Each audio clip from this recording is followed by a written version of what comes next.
जी अस्सलाम वालेकुम। Financial year 2025-26 का बजट आज एक्सपेक्टेड है, जिसमें फाइनेंस बिल इंट्रोड्यूस करवाया जाएगा नेशनल असेंबली के अंदर।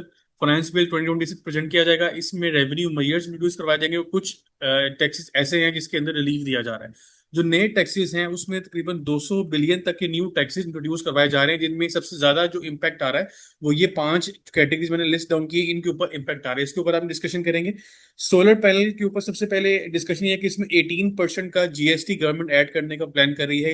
जितनी भी सप्लाई होगी सोलर पैनल की उसके ऊपर 18% जीएसटी चार्ज होगा। इससे एंड कंज्यूमर के ऊपर एक बर्डन ऐड होगा और उसकी जो प्राइस है वो बढ़ जाएगी।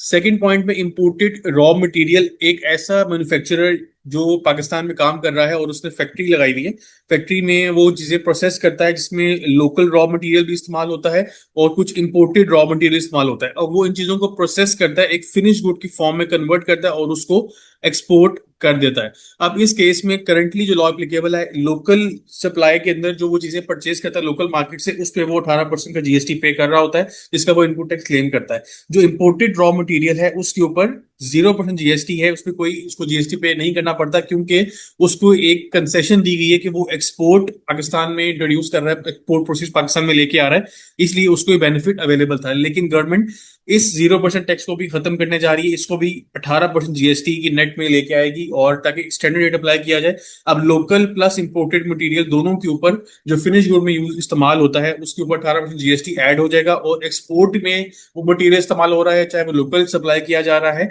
इसकी कोई वेरिफिकेशन अवेलेबल नहीं होगी। इससे जो एक्सपोर्टर है उसके ऊपर भी उसकी जो प्रॉफिट मार्जिन है उसके ऊपर इम्पैक्ट आएगा, हमारी इकोनॉमी के ऊपर इम्पैक्ट आएगा, क्योंकि एक एक्सपोर्टर इंटरनेशनल मार्केट में compete कर रहा होता है। अगर उसकी कॉस्ट में अचानक से 18% जीएसटी ऐड कर दिया जाए तो बाकी कंट्रीज में अगर उस तरह का इम्पैक्ट नहीं आ रहा तो उसको अपना मार्जिन या तो कम करना पड़ेगा या वो बिजनेस एग्जिट करना पड़ेगा, क्योंकि उसके लिए अब वो ज्यादा फिजिबल नहीं रहा कि वो उस मार्केट में compete करे। थर्ड पॉइंट में जो नया टैक्स ऐड किया जा रहा है वो है ई कॉमर्स मार्केट के ऊपर, जिसमें आपकी ऑनलाइन शॉपिंग है।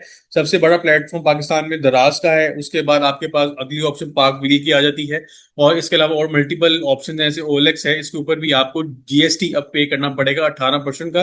जो भी चीज आप परचेज करेंगे या जो भी सेलर होगा वो चीज सेल करेगा वो उस पर 18% का जीएसटी ऐड करेगा। इससे एंड कंज्यूमर की कॉस्ट ऑब्वियसली बढ़ेगी, क्योंकि कोई भी ट्रेडर जो वहां पे बैठ के अपनी प्रोडक्ट सेल कर रहा है वो अपना मार्जिन नहीं कम करेगा, वो एंड कंज्यूमर के ऊपर ही सारी कॉस्ट ट्रांसफर कर रहा होगा। तो अल्टीमेटली जो ऑनलाइन शॉपिंग का सेक्टर है वो भी एक हिट बर्दाश्त करेगा इस बजट के बाद, जो कि 18% जीएसटी की फॉर्म में होगी। इन सब रिकमेंडेशन के पीछे आईएमएफ की एक मेन जो एक कंडीशन है वो ये है कि जितने भी बिजनेसेस हैं पाकिस्तान में वो एक स्टैंडर्ड रेट के ऊपर ऑपरेट करें, चाहे वो एक्सपोर्ट करें, चाहे वो ऑनलाइन शॉपिंग चाहे वो लोकल बिजनेस करें, उनको 18% का जीएसटी देना चाहिए, एक स्टैंडर्ड रेट अप्लाई हो जब ताकि बाइफिकेशन ना हो।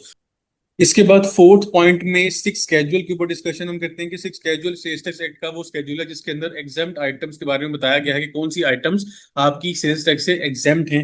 इसके अलावा एट स्केड्यूल है सेल्स टैक्स एक्ट का जिसके अंदर रिड्यूस्ड रेट आइटम इंट्रोड्यूस करवाई गई हैं, और इसमें बताया गया है कि किन आइटम्स के ऊपर रिड्यूस रेट अप्लाई होगा जीएसटी का, मतलब 18% नॉर्मल रेट है, इससे कम रेट किन आइटम के ऊपर लग रहा होगा। इन दोनों स्केड्यूल के ऊपर भी आईएमएफ ने अपनी रिकमेंडेशन दी है कि इनको भी हमें स्ट्रीमलाइन करने की जरूरत है, ताकि मैक्सिमम आइटम्स इन दोनों स्केड्यूल से निकल के नॉर्मल कैटेगरी में ट्रांसफर हो जाए, जिसके अंदर आपको 18% का जीएसटी पे करना पड़ता है। सबसे पहले कार्स की एक रिकमेंडेशन है जिसमें 850 सीसी की जो गाड़ियां हैं वो अभी 12.5% जीएसटी के ऊपर चार्ज हो रही हैं, इनको भी वो 18% जीएसटी के ऊपर लेके आ जाएंगे। अगर आज फाइनेंस बिल में रिकमेंडेशन दी जाती है तो इसके ऊपर ये वाला टैक्स भी बढ़ जाएगा। इसके अलावा कुछ होम अप्लायंसेज हैं जिसके अंदर कुछ आइटम हैं जो कि सीबीयू कंडीशन के अंदर अवेलेबल होती है, पाकिस्तान में इंपोर्ट की जाती हैं, यहाँ पे लोकली असेंबल नहीं होती, उनको लग्जरी टैक्स फेस करना पड़ता है 25% का। इसमें जो आपकी आइटम ऐसी हैं जो कि यहाँ लोकली मैन्युफैक्चर या असेंबल की जा रही, उनके ऊपर ये रेट अप्लाई नहीं होता, उनको 18% पे करना पड़ता है। गवर्नमेंट ये प्लान कर रही है कि होम अप्लायंसेज को भी 25% की कैटेगरी में शामिल किया जाए विदाउट एनी बाइफिकेशन कि वो सीबीयू है ये लोकली असेंबल हो रहा है। इसका मतलब है कि जितने भी आपके घरों में एसीज वगैरह हैं, आपकी रेफ्रिजरेटर है और छोटी आपकी जो इलेक्ट्रॉनिक्स आइटम्स हैं, उन सब के ऊपर अब 25% का जीएसटी एक्सपेक्ट किया जा रहा है, क्योंकि गवर्नमेंट उन सबको लग्जरी आइटम में ट्रीट करेगी। इसी तरह जो टाइल्स हैं जो घरों में इस्तेमाल होती हैं और वॉलपेपर्स हैं जो कि इंटीरियर डिजाइनिंग में इस्तेमाल होते हैं, उनके ऊपर भी गवर्नमेंट प्लान कर रही है कि हम 25% का जीएसटी अप्लाई करेंगे, क्योंकि ये सारी आइटम्स आपकी लग्जरी कैटेगरी में फॉल कर रही होती हैं। तो अगर ये सारे टैक्सेस ऐड हो जाते हैं तो एक एंड कंज्यूमर के ऊपर प्रॉपर्टी के पॉइंट ऑफ व्यू से यहाँ पे भी इसकी कॉस्ट बढ़ जाएगी। लास्ट पॉइंट में गवर्नमेंट प्लान कर रही है जो आपको बैंक प्रॉफिट मिलता है अपने सेविंग अकाउंट के ऊपर, या कोई भी आपने इन्वेस्टमेंट की हुई है सेविंग स्कीम में आपने इन्वेस्टमेंट किया हुआ है, उसमें आप अगर इन्वेस्ट करते हैं तो आपको प्रॉफिट मिलता है मंथली, जो भी आपका एग्रीड है उस इंस्टीट्यूट के साथ। उसमें अगर आप फाइलर हैं तो आपको 15% टैक्स कटता है, अगर आप नॉन फाइलर हैं तो आपको 35% टैक्स विद होल्ड होता है। और अगर वो प्रॉफिट आपका सालाना 5 मिलियन से एक्सीड करता है तो फिर वो आपका नॉर्मल टैक्स रजीम में फॉल करता है। इसका मतलब है कि जितना टैक्स आपका विदहोल्ड हो चुका होगा वो आप लेस करेंगे।